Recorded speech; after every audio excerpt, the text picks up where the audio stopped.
brought to you by Silver Pumps. Top quality और consistent performance के लिए सिर्फ सिल्वर पंप्स, नाम याद रखना। मानेसर से बीजेपी के मेयर प्रत्याशी सुंदरलाल को जिताने के लिए कैबिनेट मंत्री राव नरबीर जी जान से जुटे हैं, लेकिन वो जहां भी प्रचार करने जाते हैं वहां निर्दलीय मेयर प्रत्याशी डॉक्टर इंद्रजीत यादव के पति राकेश हयातपुरिया के क्रिमिनल रिकॉर्ड का जिक्र करना नहीं भूलते।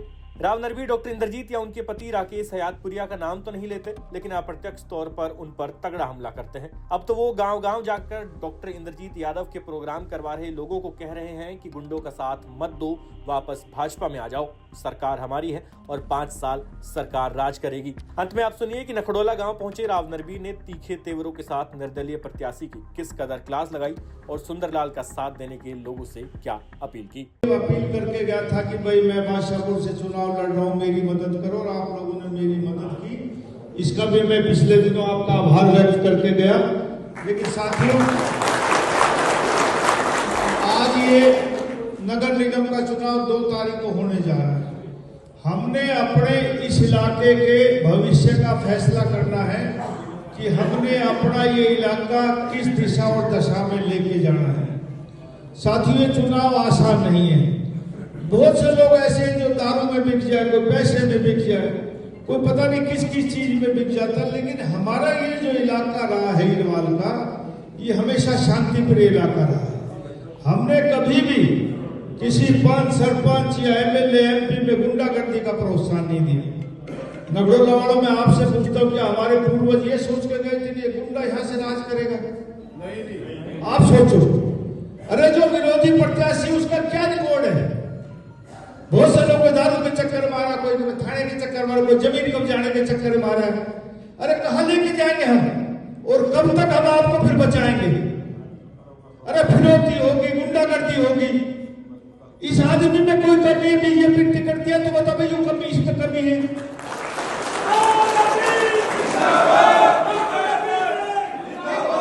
अरे कोई सोच के तो आदमी के साथ लगो। ये हमारा कानून में दिमाग खराब हो गया इसका। तेरा दूसरा काम ले, हम तेरा पूरा भाजपा का कैसे उठी? तू भागा भाई, तेरे का तकलीफ हुई ना भाई, ये बर्दाश्त नहीं हुएगा। 12 तारीख को चुनाव हो जाए, कोई जीत तो कोई हारो, भाजपा की सरकार 5 साल रहेगी। तो हम तो आपके बरकरार के साथ हैं। मैं कहने जा रहा हूं, ये प्रत्याशी भारतीय जनता पार्टी का है।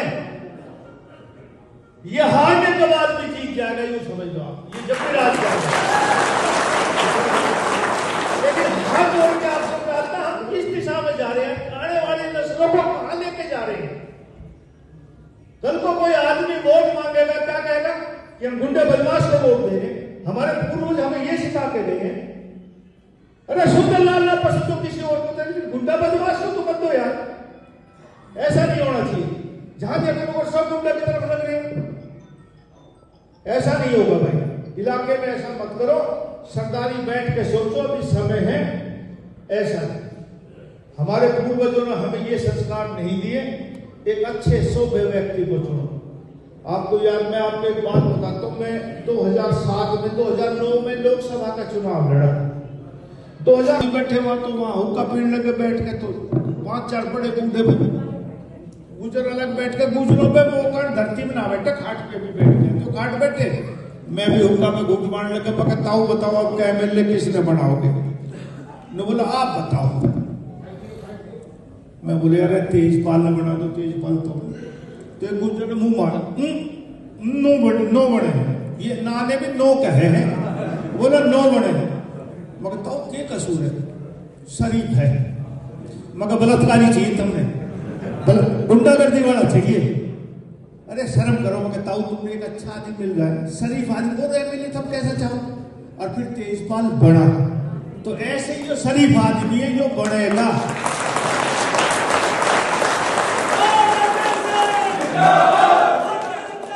गुंडा, इतिहास बताता है कि गुंडे आदमी की लंबी जिंदगी नहीं रही। ये मैं नहीं कह रहा हूं, हिस्ट्री कह रही है कि गुंडा बदमाश की ज्यादा जिंदगी नहीं रहती। और भाई आप ही अपने हाथों से अपनी तलवार अपने हाथ से फेरोगे, मेरी गर्दन काट ले, तो कहां तक चले गए काम? ना मेरे समाज के बुजुर्गों, भाइयों, माताओं, बहनों, सोचो इससे अच्छा प्रत्याशी भारतीय जनता पार्टी ने जो दिया है वो अच्छा प्रत्याशी। मैं इसकी मदद कब कर रहा था? मैं तो देवेंद्र यादव सिकोपुर वाड़े की मदद कर रहा था, लेकिन जब मुझसे पूछा गया पार्टी ने कि देवेंद्र के बाद कौन, तो मैंने कहा भाई सुंदरलाल, इससे बड़ी और